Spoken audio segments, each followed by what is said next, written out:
Welcome, and thank you for tuning in on Yachting International Radio. My name is Eva Lianne Veldkamp, and you are listening to Maritime Unity, the podcast where we talk about inclusion and safety and how it relates to connection with humanity. Today we will talk with Jessica St. Germaine about policy and reporting of bullying and harassment. Hi, Jessica. Hi, Eva. How are you today? I'm good. Thank you for being here with us today. It's so exciting to speak with you. And we're going to talk about some pretty cool things, I have to say. So let's start. Can you give us a little introduction about who you are and what you love to do most and what you're doing? Sure. Thanks so much. So my name's Jessica St. Germaine. I use she, her pronouns. I'm a director of consulting at RAINN. RAINN is an organization, a US-based organization that does anti-sexual violence work. We operate the National Sexual Assault Hotline that can be accessed around the world for emotional support and is a wonderful resource. And RAINN also has a consulting group. It's called RAINN Consulting Group, and that's where I work. I'm a director of consulting there. We do all different types of projects with organizations, governmental organizations, schools on their sexual misconduct prevention and response efforts. So really a wonderful experience here. I've been with RAINN for about a year and a half now. I am an attorney by background, so I don't practice at RAINN, but prior to coming to RAINN, I was an attorney with a rape crisis center and crime victim center where I live in New York in the US and provided direct services to victims of all different types of crimes, but most commonly sexual assault. And I also did a lot of prevention education on these topics as well. So I bring that to my work at RAINN. We have a multidisciplinary team. So we have folks on the team that have clinical social work backgrounds, public health backgrounds. We have a couple other attorneys, educators. And so we all sort of combine forces to bring different things to our work with organizations. And so that's what I get to do every day. And it's wonderful. I've been spending most of my time with maritime and military organizations. And that has been a really interesting process for me to learn about all the vulnerabilities and challenges there that I think we'll get into a bit today and, hopefully start to make a difference to that culture. Yeah, definitely. And it's so exciting to talk with you today about this because like you said, the maritime sector has a lot of, challenges, or how did you say it? A lot of vulnerabilities, I think I said. Vulnerabilities, and it's such a special, environment to work. So maybe we can start with the first question, because I think a lot of our listeners are not really aware or may not be aware about the situation in the USA right now related to SASH, so sexual assault and harassment in the maritime sector specifically. So, and then also, it relates to your job and why you are so, into this matter. So can you please tell us about that? Yeah, sure. So I would say over the last several years, there has been a lot of growth when it comes to attention to sexual assault and sexual harassment in the maritime organization.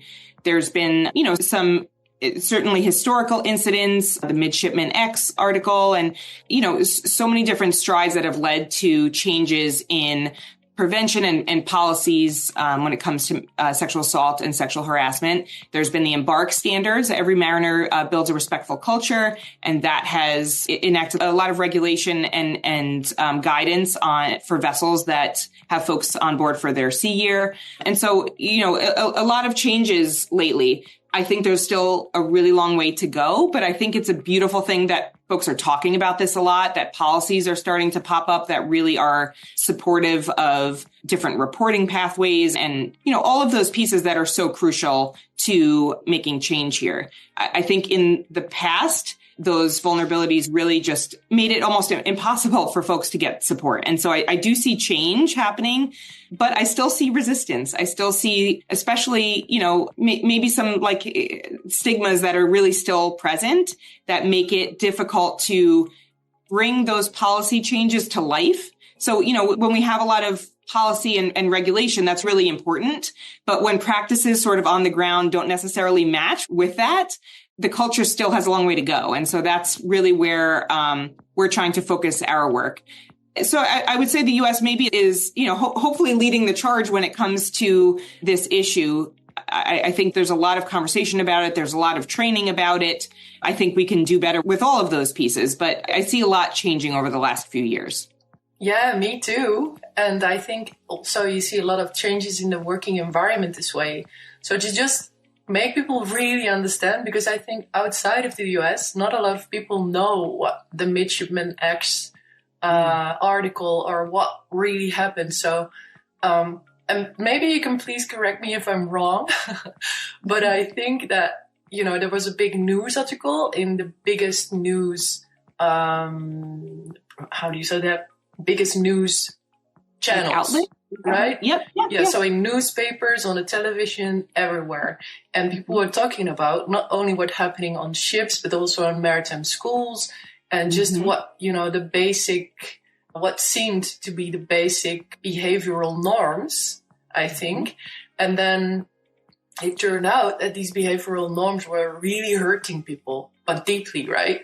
And also abusive. It was super abusive. And I think that was certainly very disruptive in the US, as that people didn't know that this was happening and they didn't understand it. And people also took it for normal, right? If you're in this sector, you just assumed that it was normal to be shouted at and bullied and assaulted and harassed, I think, and abused even. And I think, but maybe you can also tell us, but I see you not, so I think I'm on a good page here. So then when this came out, it went to be dealt with legally. And now we had a lot of court cases, I think, in the US, according to this, where people who are responsible needed to explain what happened. And there were a lot of very courageous, especially women, who stood up and shared what happened to them. And I think then, you know, you can really understand what happened and what boundaries you need to have, and also what is not normal. And then you can create the safe working environment from there, right? I think that's right. I think that's exactly right. And I think the maritime industry as a whole, has a lot of women to thank for having the courage, like you said, to share their experiences, which are, were deeply harmful. And, this is a pervasive issue that was kept very quiet, largely. It still is. And so for somebody to share their experience like that is just so brave, and thankfully has resulted in a lot of change. There's a long way to go. And that is owed to those women and many other mariners of all genders who have experienced this. There's a long way to go, but it was met with, I think, a lot of policy change and opened a lot of eyes to something that had been happening. And I think before, folks come forward and share their experience, and there have been many since who have, it's very easy to say, I don't think that's happening here. That might be happening elsewhere, but not in my company, not on my ship, not on my watch. And we now know that is not true. And you can't keep saying that once you acknowledge, these stories that are, absolutely accurate and credible. And, there's no doubting it. There's no denying it now. And so there's a sort of conversation that we have in our teaching and our training sometimes that a colleague of mine came up with that I love, which is this sort of circular visual with arrows that has unaware as the start, and then an arrow to aware, and then it goes to making change and all of those things. But the arrow only goes one way from aware. Once you leave unaware, you cannot go back. Once you're aware, that's it. You are aware, and now you can do work. And sometimes you have that backslide, and you say, something didn't work out, or we didn't realize there was still this other problem we have to face. But you can never go back to unaware. And I think that's where we are, and we owe that to the courageous survivors who shared their stories and who said, this is happening here. And you can't deny that it is, that work needs to be done because people are truly being harmed. And that is not just something that is part of the maritime experience, that you have to be able to put up with this or that to be strong enough to be here. That is absolutely not the case. And so, we've made some big strides, but there is a long way to go. And I think there are, at every organization, there are people who are really dedicated and engaged, and there are people who still deny that this problem is as large of a problem as it is. We have up to a quarter of seafarers having experienced harassment and bullying. And we're talking about like nearly 2 million seafarers around the world. So when we think about how many people that means experience this, it is a big problem, really big problem. And definitely. I always think about how important safety in general is when we're talking about, shipping companies and, all the cruise lines, like all of these things. Safety is something we talk about all the time. This is a big part of safety. It's, and it's the basics, if you ask me. Without this, you cannot even have a safe working environment, physically, because you are not safe physically if you're bullied, harassed, and abused, right? Makes sense. Exactly. These are the humans that are getting the job done. We have to care about each other and the ways that we're harming one another. And so, I think it's shed a lot of really important light on the issue and it kickstarted a lot of conversations. And, I still see when we work with organizations, folks that have been there for a long time. There are some that still have a long way to go in understanding the impact of this. But oftentimes there are people that are, emotional about the idea that like, I didn't realize that this was happening here. And I have such pride in this place or what I do or this school that I went to. And hearing that this happens here, it actually it causes like, and we call it a moral injury to the folks that are connected to that community and maybe had some, maybe they saw and heard things along the way that they didn't recognize and they ignored or they didn't report. Someone disclosed something to them and they didn't know they should do something with that information, like give resources to that person, give support to that person. They just sort of took it as like, this is part of the environment.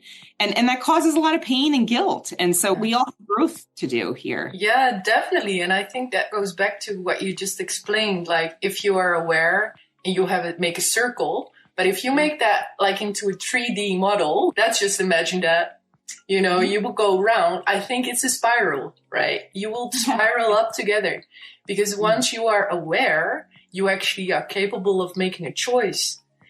But if you are not aware, you don't know what you don't know. So you're totally unaware. So I can understand that these people might feel guilty or, looking back that they didn't have the same experience. This is in a way good. But once you are aware, you will actually have a choice to make, right? You cannot change what happened in the past, but you can change what's happening right now to make sure that, people in the future will come along spiraling up together with us, right?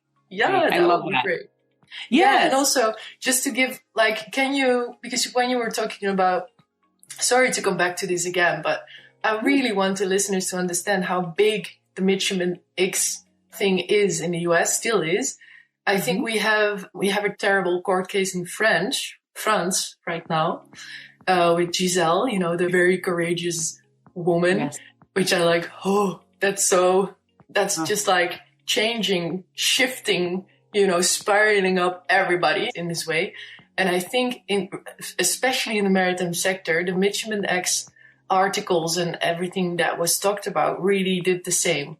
Is that right? Is that a little bit the same? I think so. I would say in my conversations with organizations, it often comes up as sort of the start of a movement. And so, the courageous woman that we're referring to was starting out her career at that time. It was on her C year, as it's called. And it's, I think that really deserves a lot of thought to think about somebody starting out their career. And this is the experience that is pervasive, on vessels, and at different companies because of all the vulnerabilities that we, mentioned before, those challenges in this environment.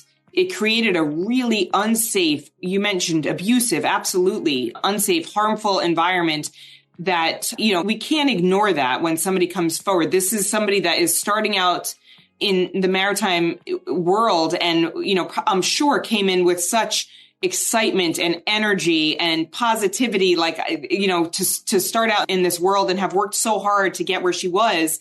And then to be met with experiences like that. And she's not alone. And, many other courageous women and men have come forward since.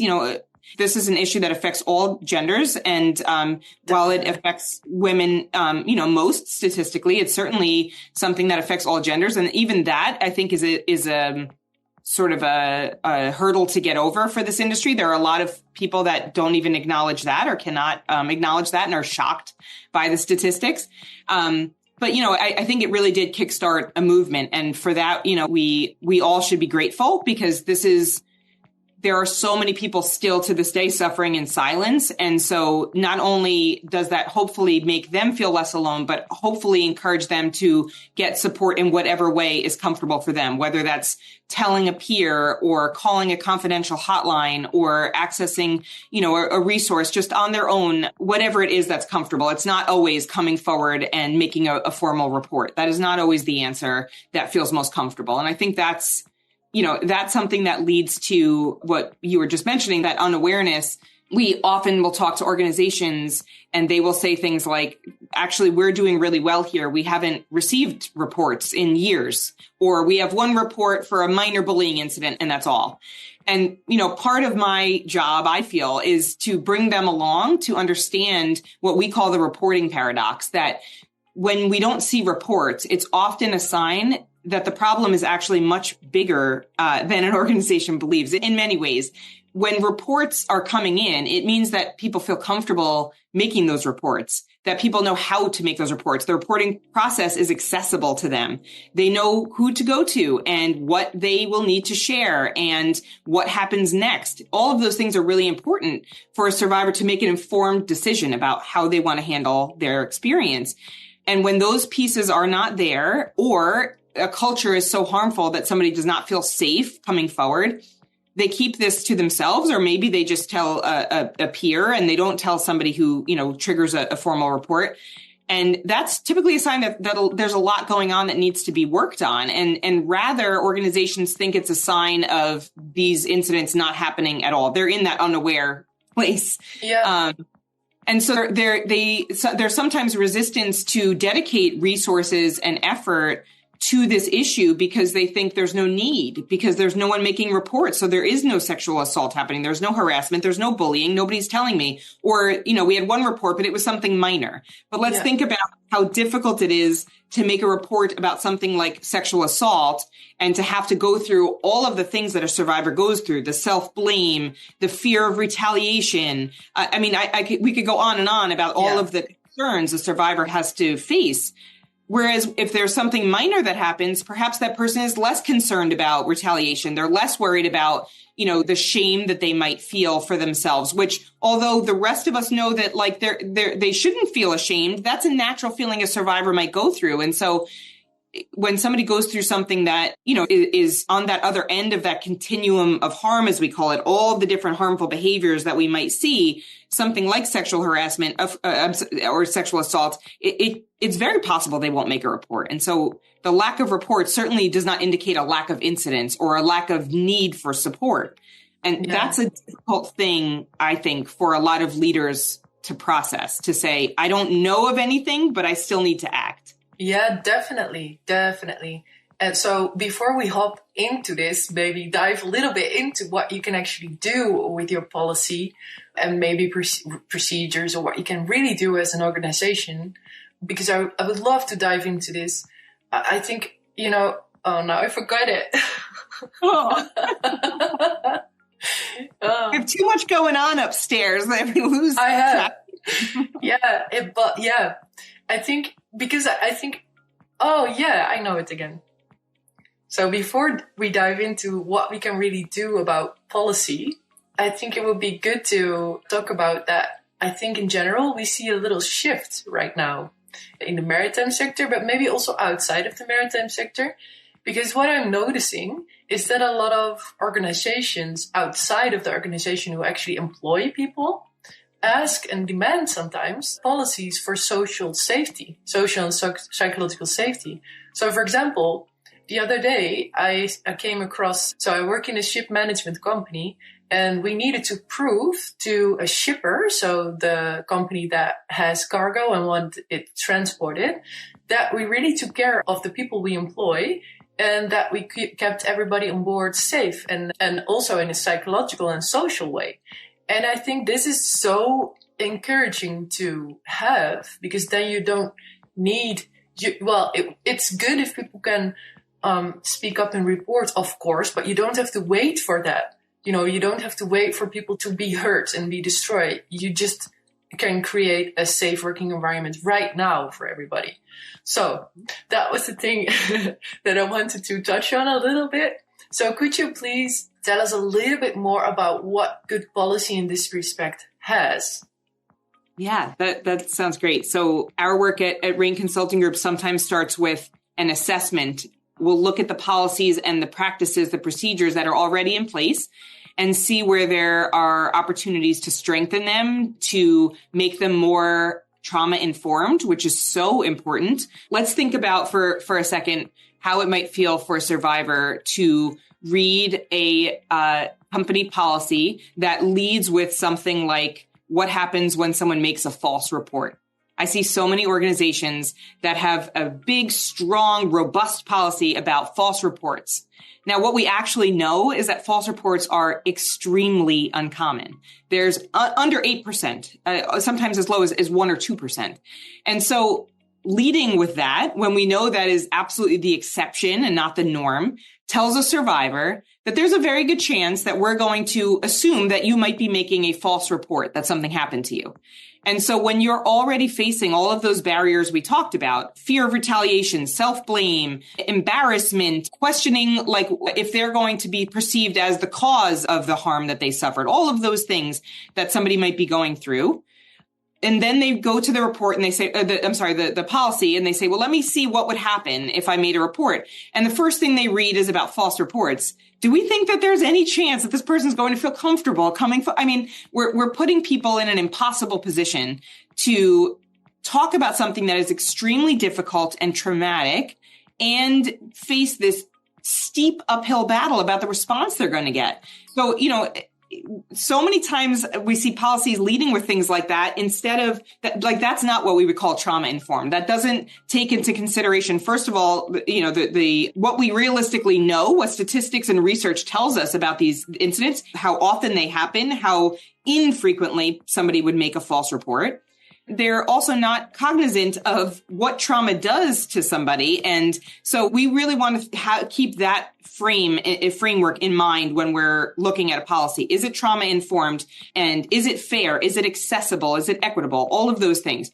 So, that's one example of something that we see often. What we don't always see, but we think is really important, are things like safe to report policies, or what, colleges, for example, might call an amnesty policy. Let's say somebody is engaged in some behavior that is against policy. Let's say they are consuming alcohol or, whatever policy it might be. There's a curfew policy and they're breaking that, something like that. And a sexual assault happens, let's say. Of course, there's a fear that if they make a report that they might be punished for having broken a rule. But we know that we want that person to receive care. We want to know that perpetrator who committed that sexual assault is not going to be kept on the ship, let's say, to continue that behavior and harm others. But if that person is too afraid to make a report because they feel like they might get in trouble for the policy that they were in violation of, they have just another reason not to make a report. So we like to see something like a safe to report policy or an amnesty policy as an example. There's lots of different things that we would recommend, anti-retaliation policies, so that it's very clear that retaliation is not going to be tolerated. It's against the law. It's against policy. All of those things are so important because a survivor might go to the policy to determine what their next steps are. And when those policies are either really bare bones, there's not much to them, they don't give examples. Sometimes we don't even know if certain behavior is in violation of policy or not. Like something might happen that makes you feel unsafe, uncomfortable, scared, all of those things. And then you go to the policy and it's not even clear whether it's a violation of policy or not. So of course you're not going to report it because you don't even know what would happen if you did. So let me just ask, because then I can really understand, what is exactly a safety report policy saying that? Because I think it's very important, especially to talk about the gray areas right here, because that's super, super good. That's like also prevention. If it's gray area, or if it was allowed or if it was not allowed, or, if it is good behavior or if you're just wrong about it, that's also taking away the gaslighting and making connection between people even better, right? So what does a safety report policy then exactly say? Yeah. So if someone is in violation of, let's say, an alcohol policy, but there's a sexual assault, we want to encourage that person to be able to make a report without fear that they are going to be held responsible for that more minor policy that they were in violation of. It would encourage their reporting and sort of give them some, immunity, for lack of a better word, about that other policy, because we want to approach it that, like, what's more important here is that we know that this perpetrator is going to be held accountable, that we know that this thing happened so that we can do that, and that you can get the care and the safety that you deserve. And so if you can't make a report because you're afraid of what might happen to you, if you do, we're never going to get that information. We're not going to know that it happened as a company. We're not going to know to handle this perpetrator, and they're going to continue, most likely, to commit harm to others. And so it's, there's lots of things that we can suggest when we can actually dig into a policy. And so, not to make it a commercial, but it's certainly hopefully would want to encourage organizations to seek support from an organization like ours to look at their policy with a trauma-informed lens. It's something that we have expertise in, but a lot of organizations, they might have somebody who's adept at writing policy, but if they're not looking at it from that lens, it might not be supportive and encouraging of reports. And that's really important. Definitely. Trauma-informed policy you need to have. Yeah, That's such a good advice. And if you don't know what trauma-informed is, you can read the book from Gabor Mate about this. Do you know this book? The Myth of Normal? Oh. No, I haven't heard this.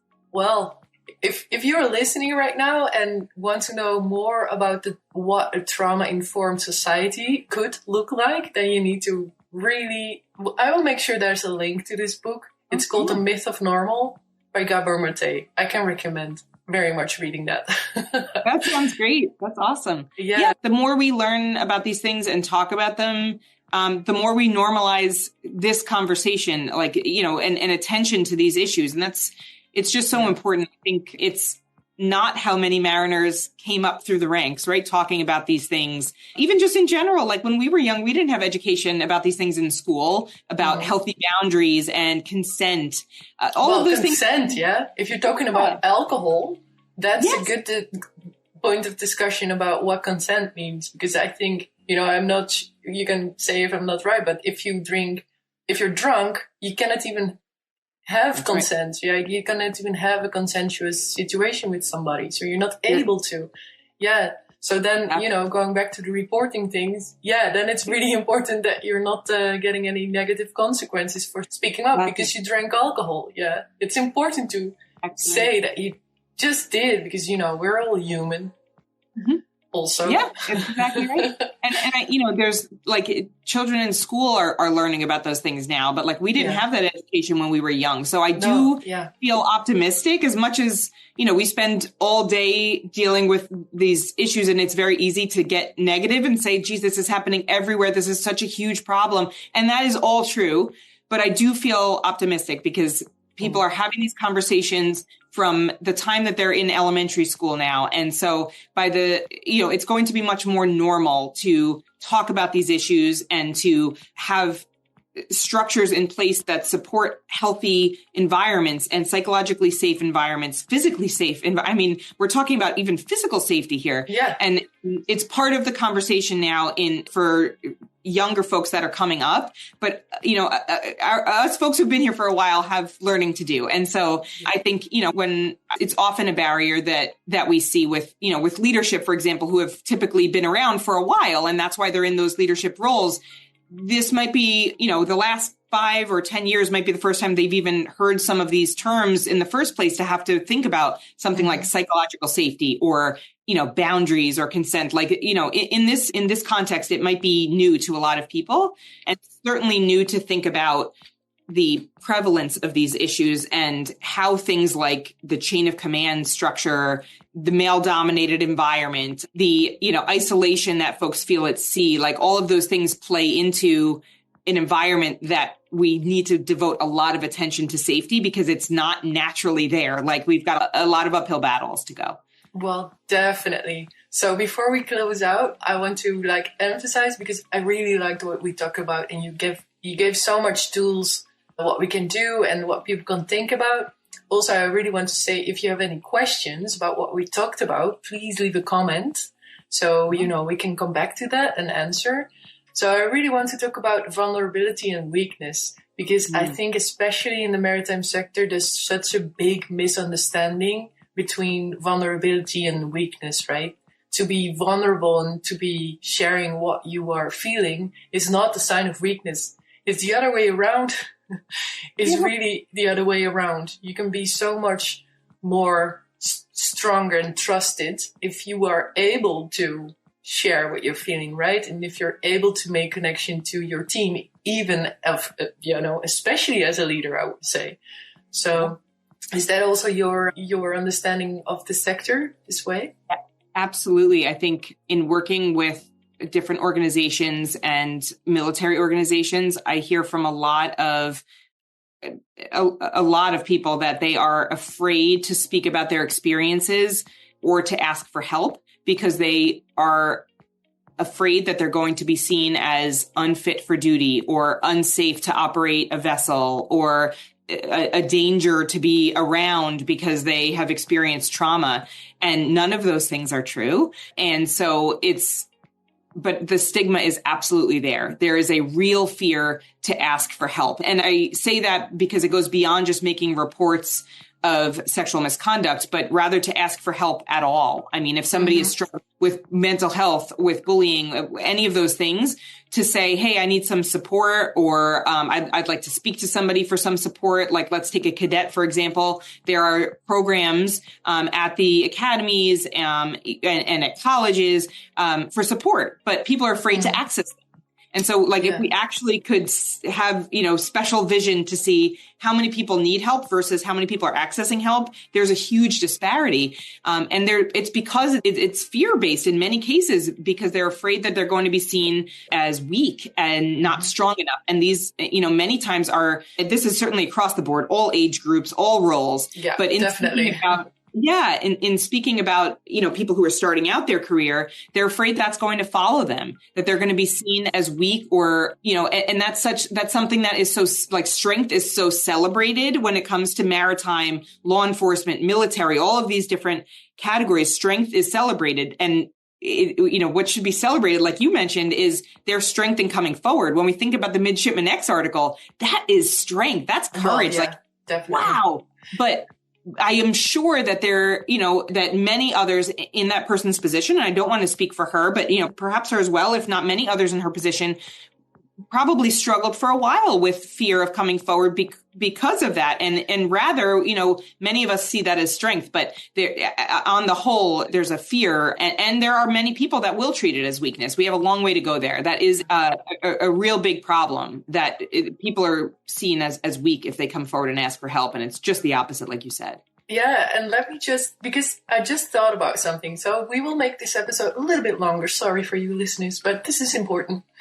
Because I think I'm going to tell about my own experience. So I had traumatic experience on board of a vessel myself, and it was not relating to SASH or assault and harassment. So that's easy to understand. It was a natural disaster that happened, and it really had big consequences. I also wrote an article on LinkedIn about it. I will share it if you want to read it. I'm very open about this, so it's okay. But while you were talking about the fear of speaking up, I can remember that when this happened to me, I didn't even want to think about that it ever happened to me, because I didn't want it. My mind just said, it never happened. You will never, ever talk about this. This just didn't happen. We will just make a big concrete plate. We will put it on top of everything you saw and everything you felt, and it will just not be there. So when somebody asked me, also from the company, a lot of people ask me, do you want to talk about it? Do you want to have counseling or, therapy, or do you need anything? I just said, no, I'm good. I'm sleeping well. Nothing is wrong. And it took quite a few years. It took me 15 years before it rose again, because what I discovered is that, it was not gone. It just had these tentacles. and it came through in all different ways. And you cannot ignore certain things. If you really want to, you can try, but, your body is smarter than your mind is. So, yeah. So I think the internal fear is also a big one. So it's not even the fear of what other people tell you, that you're weak or that you're not strong enough. It's also the voice inside your own head that says, you are not strong enough. You should be able to handle this. You don't need help. You can do this alone. Like, this is a very terrible voice you could have in your mind. So if you're listening to this, I really want to say that this voice is there not for nothing. It has a big value, but you can always have somebody aside of that voice. That's a good start. Also asking for help is not asking somebody for you to take over things. You're always there. You're always in charge. So, yeah, I hope this is valuable for any listeners. Yeah, thank you for sharing that, Eva. I think in working with survivors in my last role, I often heard people say things like, I promised myself I would never tell anyone. And it's hard for other people to understand that, because maybe people who haven't experienced that would say, well, why didn't you ask for help? But it is such a natural response. And you bring up some really important points about, those conversations we have with ourselves about, what we think we should handle. Sometimes there might be confusion about why our bodies responded the way that they did in the face of trauma, especially when we're talking about people that, are high functioning and strong in so many areas of their life. They may say something like, I don't know why I let this happen, or I don't know why I didn't do X, Y, or Z when this happened. And, so much of that goes to what our brains do during trauma that is, instinctual and we cannot, act against.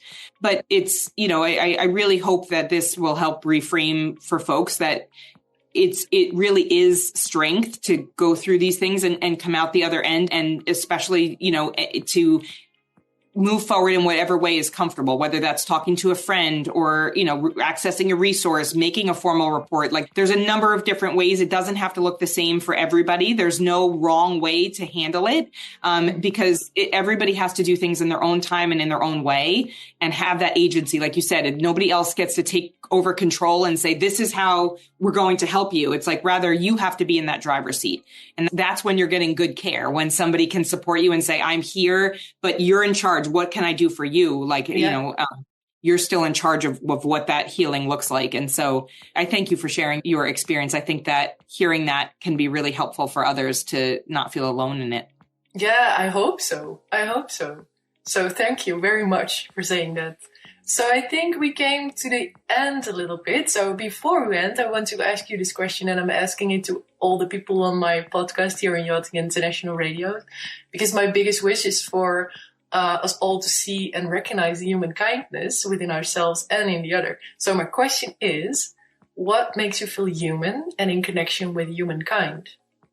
I love that question, Eva. I would say two answers come to mind. One has to do with my work and one doesn't. I feel so lucky and grateful in this life that I have gotten to be in roles where I feel like I can help, like a helping role. And I feel very privileged to be able to do that, whether it be directly to people who have struggled and experienced these sorts of things, or to work on preventing it from happening at all. I feel really grateful, and that makes me feel a lot of connection with the humans around me, that I feel like I'm doing something, some small step to try to help with these issues.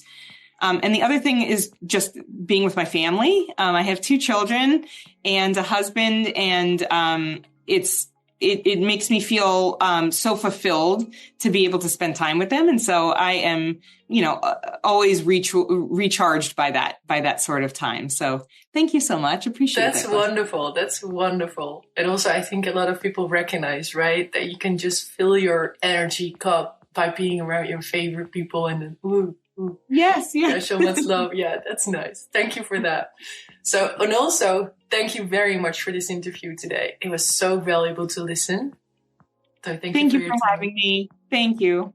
Yeah. So thank you also for the listeners today. I hope you learned a little bit more about inclusion and safety, and also policy. And feel free to share if you did.